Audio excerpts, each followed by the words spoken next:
기도하겠습니다. 하나님 아버지, 하나님의 은혜 가운데에 다시 새 하루를 시작할 수 있도록 저희들에게 이와 같은 건강과 믿음의 복을 허락하여 주신 것을 감사드립니다. 날씨가 많이 풀려 저희들이 아침에 이 교회 예배당으로 나오는 것을 이제 충분히 견딜 수 있도록 지켜주시는 하나님, 저희들이 시간이 흐르고 날이 가며 또 하나님께서 저희들의 새로운 시간들을 하나님의 은혜로 베풀어 주신 것을 떠올리면서 동시에 지난 모든 날들을 하나님의 은혜 가운데 살게 하신 것을 기억하오니 주여, 저희들의 오늘 하루의 삶도 동일한 은혜로 붙들어 주시옵시고 오직 하나님의 인도하심만을 의지하며 겸손히 주 뜻대로 살아가기를 소원하는 자들 되게 하여 주시기를 기도드립니다. 저희들은 때로 하나님 말씀을 마음대로 이해하려는 때가 있습니다. 그저 욕망에 갇혀서 하나님께서 저희들에게 허락하신 뜻을 바르게 알기 위하여 성령님의 도우심을 구하기보다는 내 소견에 옳은 대로 내가 원하는 틀에 말씀을 오히려 가두고 하나님의 놀라우신 뜻을 왜곡하여 내 마음대로 삼으려고 했던 때가 있습니다. 주님, 저희의 어리석음을 불쌍히 여겨 주시옵시고 하나님의 은혜 가운데에 오직 날마다 저희를 온전케 하시는 주님의 권능 가운데에 분명히 서서 주님의 말씀을 성령 하나님께서 깨우쳐 알게 하여 주시는 대로 새기게 하시고 또한 그 뜻 가운데에 저희들이 말씀 붙들고 의지하며 사는 이 하루가 되게 하여 주시기를 기도드립니다. 하나님, 새 봄을 맞이하여 저희 교회가 여러 가지 새로운 도약을 위하여 애쓰고 수고할 수 있도록 주님 도와주시기를 원합니다. 주님, 저희가 주님께서 인도하시는 저 앞에 표대를 향하여 믿음으로 달려 나아갈 수 있도록 오늘의 삶에 매몰되지 않게 하시고 어리석음 가운데 갇히지 않게 하여 주시며 혹 저희를 넘어뜨리려고 온갖 수단과 방법을 다 동원하여 저희를 괴롭게 하는 사탄 마귀의 영적 괴계 앞에 담대히 맞서 넉넉히 물리치고 믿음으로 승리하며 나아갈 수 있도록 인도하여 주시기를 기도드립니다. 온 성도들이 믿음으로 하나 되어서 주께서 베푸시고자 약속하신 은혜의 날들을 소망하게 하시며 그 소망의 자리로 나아갈 수 있도록 오늘도 믿음의 걸음을 경주할 수 있도록 은혜를 베풀어 주시기를 기도드립니다. 하나님, 특별히 저희 온 교우들이 한 마음으로 기도하며 주님의 뜻을 구하기 위하여 저희들이 다시금 중보 기도를 시작할 수 있도록 인도하여 주심을 감사합니다. 또한 시간을 정하여 온 성도들이 함께 기도할 수 있도록 저희들을 붙들어 주신 것 또한 감사드립니다. 주님, 저희들이 베푸신 은혜 안에 굳건히 설 수 있도록 주님 앞에 믿음으로 함께 나아가며 기도로 연합할 수 있도록 도와주시옵소서. 주님, 저희가 주님 앞에 하나의 공동체를 허락받아 믿음으로 나아가지만 도처에 어려운 일로 신음하는 그러한 지체들도 있음을 주님 아십니다. 주여, 저희를 도와주시옵시고 혹 그들 가운데에 믿음의 길을 방해하고 그리고 괴롭게 하는 이들이 있다면, 그러한 일들이 있다면 주여 도우시고 인도하여 주시옵소서. 특별히 시험 든 자들이 있습니까? 고통 중에 있는 자들이 있습니까? 질병 가운데 있는 자들이 있습니까? 상심과 고통 속에서 하나님의 위로를 구하는 자들이 있습니까? 하나님, 한 사람 한 사람 그 처지에 주여 아시오니 모든 것을 주께서 아시는 가운데에 저들을 주의 말씀으로 새롭게 하시고 주님의 권능으로 붙들어 주시며 주님의 인도하시는 은혜로 위로하여 주시기를 또한 기도드립니다. 하나님, 새로운 봄 저희들이 믿음으로 우리의 자녀들을 잘 양육하기를 힘쓰는데 특별히 이 어려운 환경 속에서도 교회 학교를 위하여 헌신하고 수고하는 그 많은 봉사자들, 또 선생님들, 또 한마음으로 우리 자녀들을 맡겨주신 주님의 뜻 가운데로 양육하기를 힘쓰는 모든 학부모님들 주여 붙들어 주시옵시고 은혜 위에 굳건히 설 수 있도록 인도하여 주시기를 기도드립니다. 예배당 환경이 어지러워진 가운데에 저희들의 마음 또한 여러 가지로 분주한 상황 속에서도 잘 감당할 수 있도록 하나님의 종들을 훈련시켜 주시고 또한 애쓰고 수고하는 많은 봉사자들을 통해서 이 일이 이루어지도록 주여 주님의 뜻을 저희들에게 허락하여 주시니 감사합니다. 하나님, 헌신하고 시간과 마음과 정성을 내어놓고 애쓰는 모든 주의 권속들에게 하늘의 신령한 은혜와 땅의 아름다운 복으로 충만케 하여 주시기를 기도드립니다. 하나님, 연습하고 또한 찬양하는 그 걸음이 여러 가지로 복잡하고 또 준비해야 될 것들이 많아진 형편 속에서 우리 찬양대원들을 주님께서 굳건히 붙들어 주시옵시고 그 힘든 여건 속에서도 연습하고 준비하고 찬양하고 다시 정성 다하여 하나님의 마음, 하나님의 그 귀한 이름을 찬송하기 위하여 준비하느라고 애쓰는 모든 대원들과 우리 찬양대의 헌신자들에게 하나님의 은혜로 온전히 붙들어 주시옵시사 날마다의 삶이 주님을 기쁘시게 찬송하는 감격으로 충만케 하여 주시기를 기도드립니다. 이 아침 예배당에 나와 함께 기도할 수 있는 은혜를 얻은 저희들 뿐만 아니라 인터넷을 통하여 유튜브로 또 함께 기도하고 말씀을 묵상하며 말씀으로 저희를 인도하시는 하나님의 은혜 앞에 결단하는 모든 성도들의 간구 가운데에도 하나님 함께하여 주시옵소서.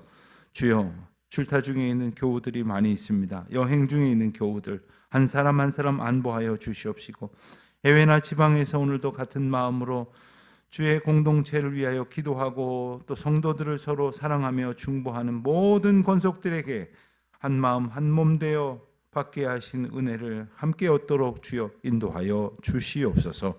주여, 이 날이 복되게 하여 주시기를 원합니다. 아름다운 주의 은혜의 날이 되게 하여 주시옵소서. 감사하오며 예수님의 이름으로 기도하옵나이다. 아멘. 마가복음 12장 말씀을 봅니다. 마가복음 12장 13절부터 27절까지의 말씀 우리 함께 한 목소리로 봉독하겠습니다. 그들이 예수의 말씀을 책 잡으려 하여 바리새인과 헤롯 땅 중에 사람을 보내며 와서 이르되 선생님이여 우리가 아노니 당신은 잠되시고 아무도 거리끼는 일이 없으시니 이는 사람을 외모로 보지 않고 오직 진리로서 하나님의 도를 가르치심이니이다. 가이사에게 세금을 바치는 것이 옳으니까 옳지 아니하니까 우리가 바치리까 말리까 한데 예수께서 그 외식함을 아시고 이르시되 어찌하여 나를 시험하느냐 데나리온 하나를 가져다가 내게 보이라 하시니 가져왔거늘 예수께서 이르시되 이 형상과 이 글이 누구의 것이냐 이르되 가이사의 것이니이다. 이에 예수께서 이르시되 가이사의 것은 가이사에게 사람의 것은 하나님께 바치라 하시니 그들이 예수께 대하여 매우 놀랍게 여기더라.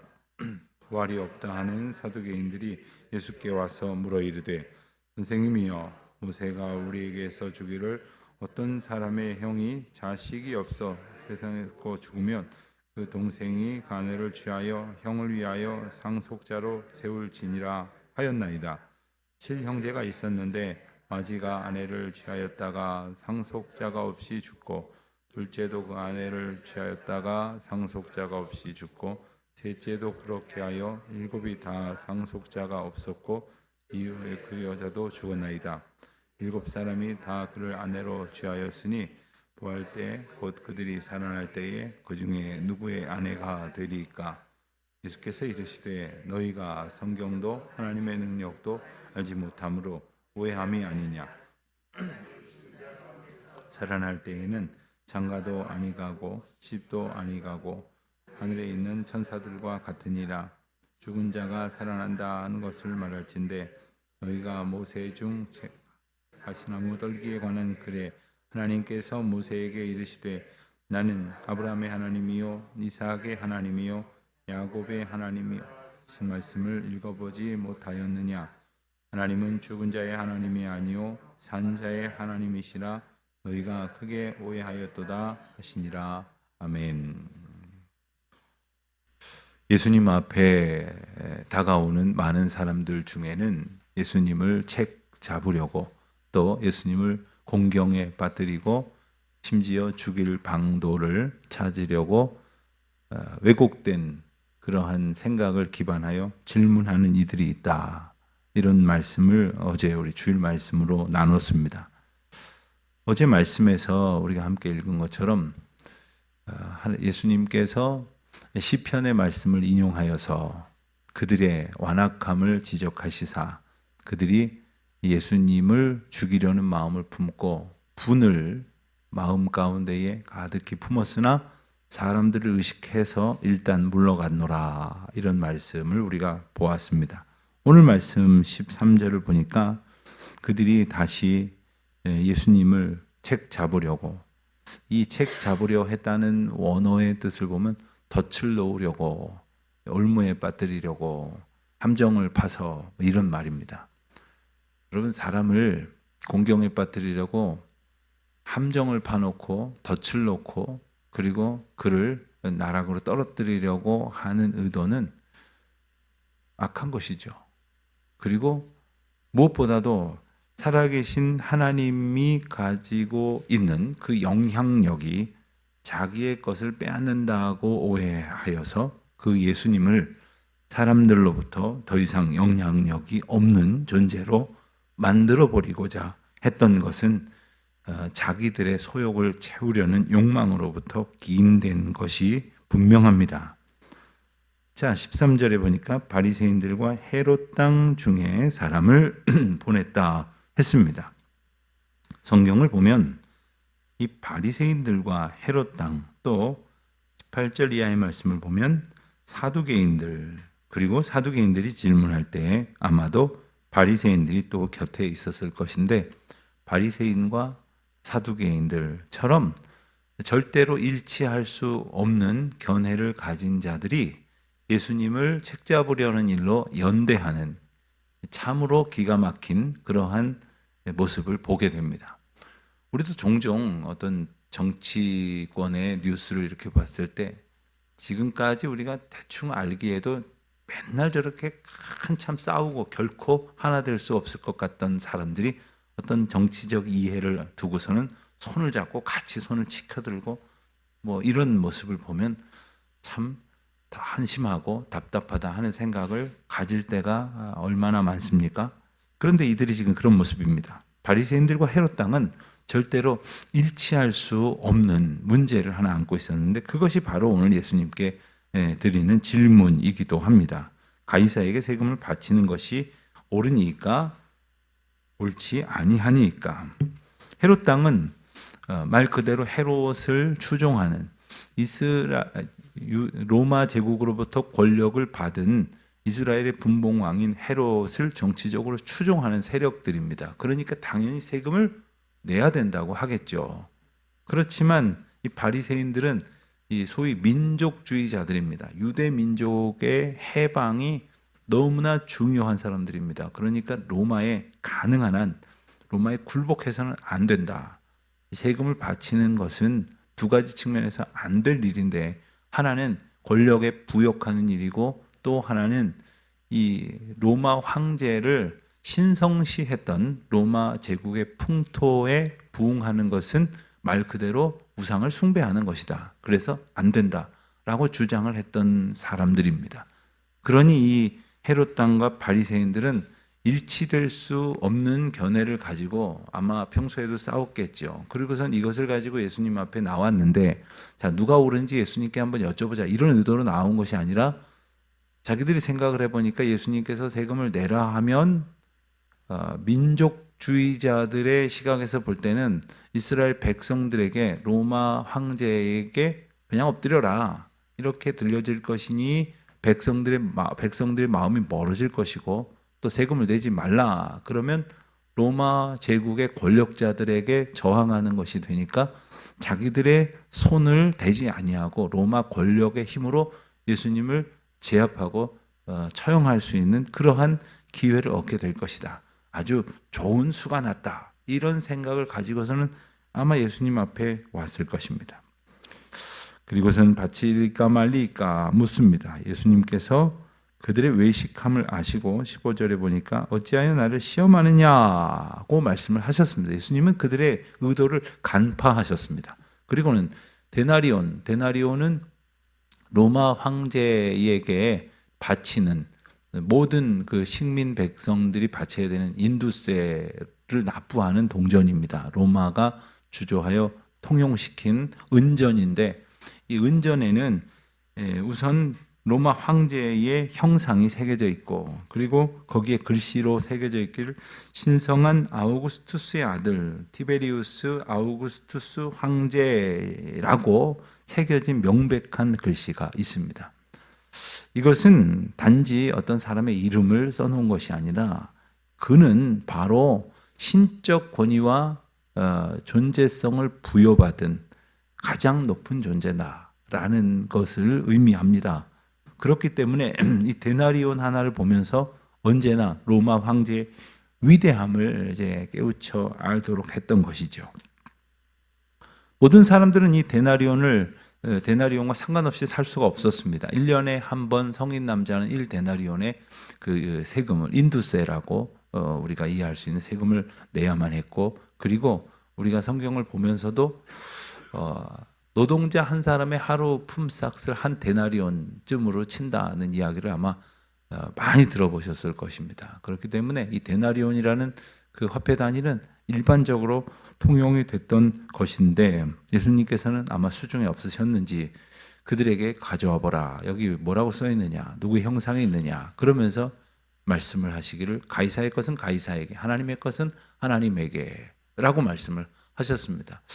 이 이야기는 참으로 여러 가지 해석을 하기도 하는데 우선 기억할 것은 가이사의 것은 뭐고 하나님의 것은 무엇이냐 하는 겁니다. 가이사의 얼굴이 새겨져 있어서 가이사를 높이려고 의도했던 가이사로부터 나온 이것은 가이사의 것이냐? 그렇다면 가이사에게 돌려주어라. 바치라고 말씀하시지 않습니다. 돌려주라고 말씀을 하십니다. 그러나 하나님의 것은 하나님에게라고 말씀하신 것에 혹 해당이 되지 않는 것이 있겠습니까? 하나님의 것에 해당이 되지 않는 것이 무엇이겠습니까? 심지어 가이사가 자기 것이라고 주장하는 모든 것도 하나님의 것이 아닙니까? 실상 우리가 가지고 있는 것, 이 모든 것이 하나님의 것이 아닙니까? 사실 하나님의 것이 아닌 것이 어디에 있겠습니까? 그러니 이것은 단지 세금을 내라 말라는 의미가 아니라 하나님의 것이 무엇인지에 대한 온전한 이해를 하지 못하고 있는 바로 이 우리의 무지와 그리고 완악한 그리고 참으로 악한 괴계를 통렬히 지적하시는 말씀인 것입니다. 동시에 이 땅을 살아가는 질서에 대해서도 말씀하신 것입니다. 이 땅에서 세금을 낸다는 것은 세금을 내는 것으로 어떤 기대와 어떤 바라는 나를 충족시키라고 요구하는 것들이 있습니다. 자, 그런 것을 위해서 내는 그 의무 또한 우리 세상에서 마땅히 감당해야 할 것입니다. 오늘날은 적어도 지금 현재 시대에 있어서 가령 교회의 경우 모든 목사님들이 다 세금을 냅니다. 그런데 불과 한 10년 전까지만 해도 이 세금을 내는 문제로 말이 많았습니다. 그 얘기를 길게 할 수는 없겠습니다만은 저는 세금을 내는 것도 덕스러운 일이지만 세금을 내지 않는 것은 세금을 내지 않는 일이 아니라 그 교회에서 급여를 받는 이들에 대한 그 과세의 정책에 따라서 달리 이해될 수 있는 문제다라는 생각을 가진 적이 있습니다.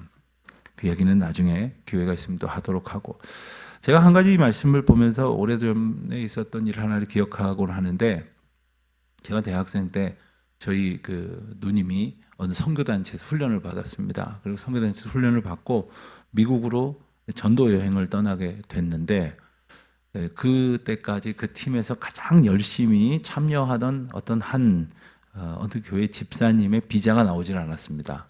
그때는 비자가 더 안 나오는 일이 있었을 때인데 왜 안 나왔느냐 의아하게 생각을 했습니다. 왜냐하면 그분은 사업을 하시는 분이었고 굉장히 크게 사업을 해서 돈도 많고, 그래서 그 전도 여행 팀이 훈련 받는 동안에, 그리고 전도 여행을 준비하는 동안에 소소한 일들을 다 헌신하고, 그리고 도네이션도 많이 할 뿐 아니라 뭐 간식도 많이 내고, 참여하는 분 중에 어려운 형편에 있는 분들도 도와주고 막 그랬던 분이었기 때문입니다.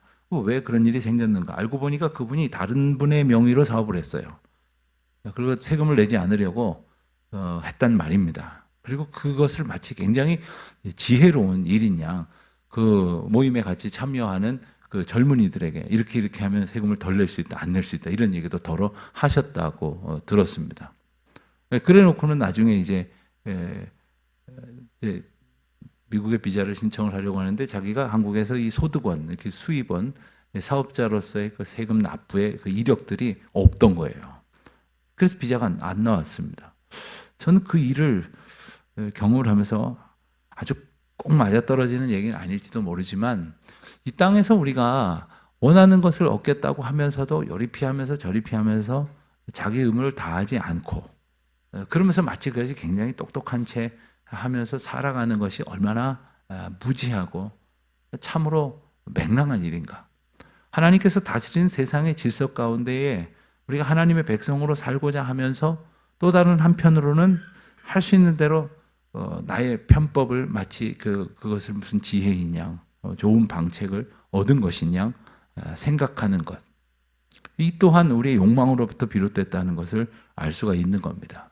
세금을 내는 것도, 세금을 내지 아니하는 것도 단지 그것이 중요한 것이 아니라 모든 것이 하나님의 것이라는 것에 대한 올바른 이해가, 그리고 내가 이 세금을 내는 것을 통해서 갖고자 하는, 얻고자 하는 그 기대와 소망이 과연 나의 유익을 만족시키려고 하는 것인지, 하나님의 주권을 인정할 수 있는 그 기회 가운데 있는 것인지를 또한 깨닫게 되는 것이죠. 또 한 가지 질문이 오늘 말씀에 소개가 됩니다. 18절 이하에 나오는 부활에 관한 질문인데, 이것은 사두개인이 질문을 했습니다. 사두개인은 우리가 잘 아는 대로 부활을 믿지 않는 사람들입니다.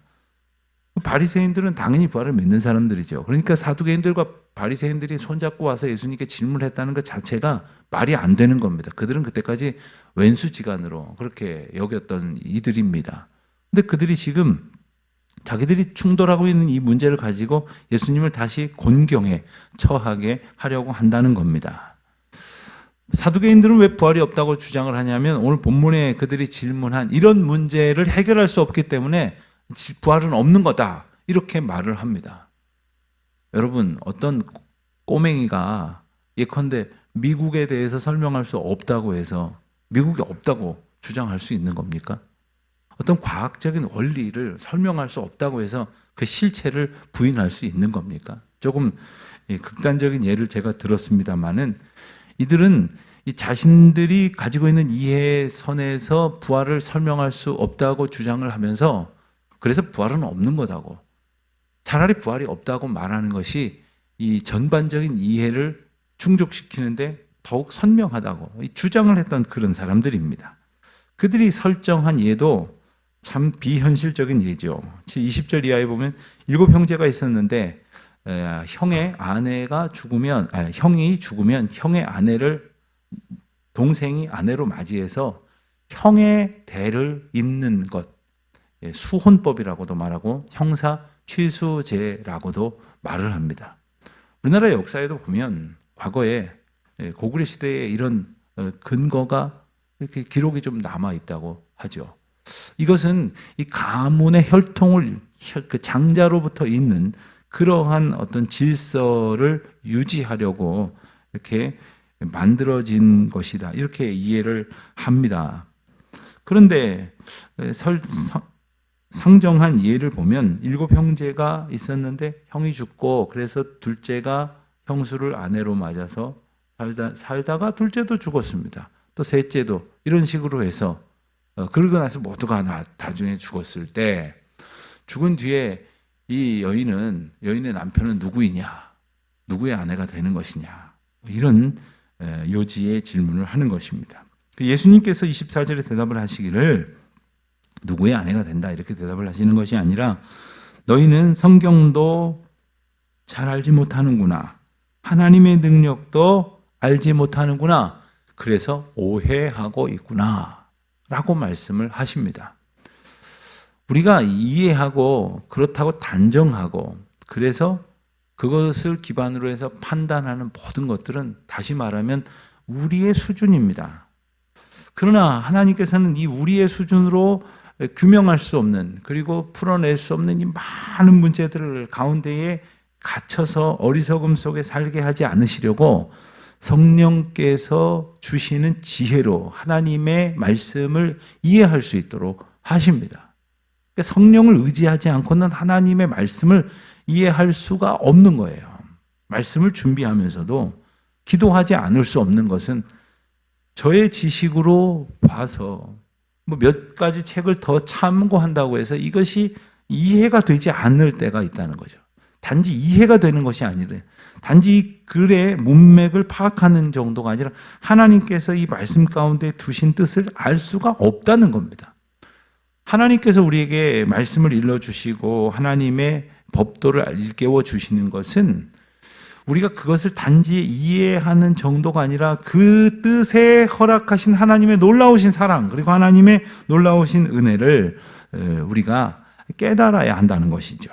예수님께서 말씀하신 것의 요지를 말하면 부활 이유는 우리가 이 땅에서의 살아가는 삶의 그 방식으로는 이해할 수 없는 새로운 경지다라는 것입니다. 그것을 본문은 구체적으로 설명하지 않습니다. 왜 그랬을까요? 설명을 할래야 할 수도 없을 만큼 신비로운 것이며 또한 설명을 한다고 해서 이해할 수 있는 경지가 아니기 때문입니다.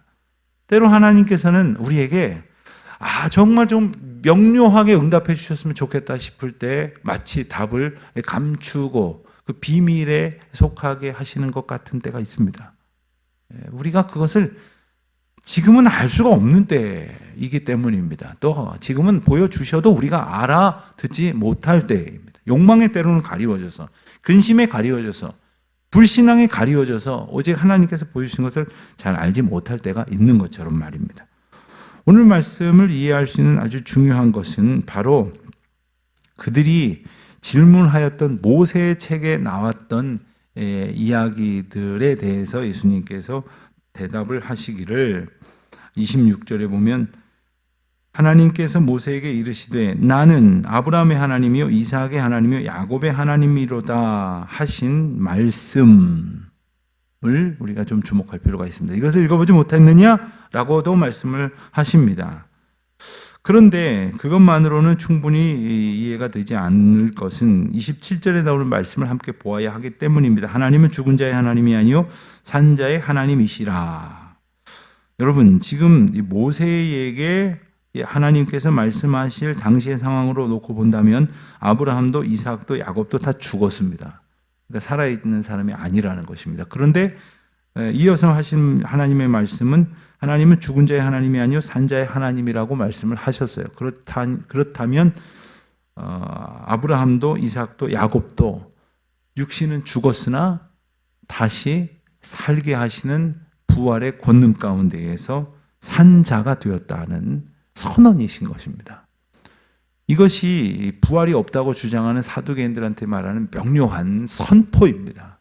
여러분 우리는 이 말씀이 부활이 있는 줄 나는 믿고 있었는데 부활이 있다고 말씀하시는 말씀이 뭐가 그렇게 특별할까 싶을 때가 있지만 때로는 부활의 문제뿐만 아니라 어떤 하나님의 말씀의 의미가 우리에게 분명히 새겨져서 믿음으로 살아가는데 아무 문제가 없을 때가 있지만 때로는 이 부활이 때로는 믿어지지 않는 것 같을 때가 생겨나듯이 어떤 문제가 흐릿한 어떤 사실로 받아들여지지 아니할 만큼 답답하고 헷갈리는 문제로 여겨져서 우리의 믿음이 좀 더 분명해지지 못한 때를 경험하기도 한다는 겁니다. 예를 들면 사랑하는 가족이 갑자기 내 곁에 있다가 떠났습니다. 그런 생각이 안 드십니까? 어디로 갔지? 내 아버지 어디로 갔지? 내 남편은 어디로 갔을까? 어제까지 나와 함께 내 곁에서 손을 마주 잡고 있었던 이 사람 어디로 간 걸까? 여러분 그 전까지는 하나님께서 일러주신 말씀으로 잘 믿다가도 그 상황이 내게 딱 직면하면 받아들여지질 않습니다. 이해가 되질 않는 겁니다. 부활의 문제가 대표적인 것입니다.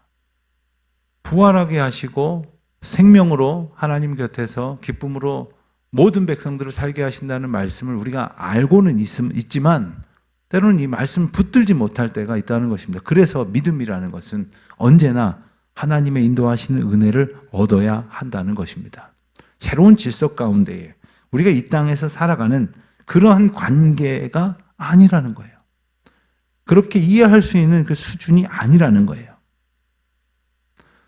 때로는 그런 질문도 우리가 하게 됩니다. 부활하면 이 남편하고 거기 가서도 천국에 가서도 남편 아내가 되나? 부활하면 우리 시어머니는 계속 우리 시어머니인가? 좀 별론데 뭐 이런 생각 혹시 하시는 분 있습니까? 그런 관계가 아니라는 거예요. 이 땅에서 우리가 생각하는 그러한 관계 속에서 부활의 은혜가 주어지는 것이 아니라는 거예요. 하나님께서 우리에게 주시는 이 모든 말씀의 은혜는 하나님의 인도하시는 성령의 주권 가운데서 우리가 알아갈 수 있어야 하는 것입니다. 그러니 주님께서 날마다 우리에게 일깨워 주실 것이고 날마다 새롭게 깨우쳐 알게 하실 것이니 그 은혜를 소원하고 날마다 그 은혜를 바라며 주님을 더욱 알아가는 기쁨으로 충만한 삶을 살아가는 우리 모두가 되시기를 축원드립니다. 하나님 아버지, 주님의 말씀을 깨닫는 기쁨을 날마다 더하시고 주님의 뜻을 날마다 알아가는 감격으로 충만케 하여 주시옵소서. 오늘도 주신 말씀뿐만 아니라 이 하루를 살아가는 동안 저희와 동행하시는 주님이 보여주시고 일러주시는 그 놀라운 하늘의 은혜를 통하여 저희의 삶이 풍성하여지는 기쁨을 얻게 하옵소서. 예수님의 이름으로 기도합니다. 아멘.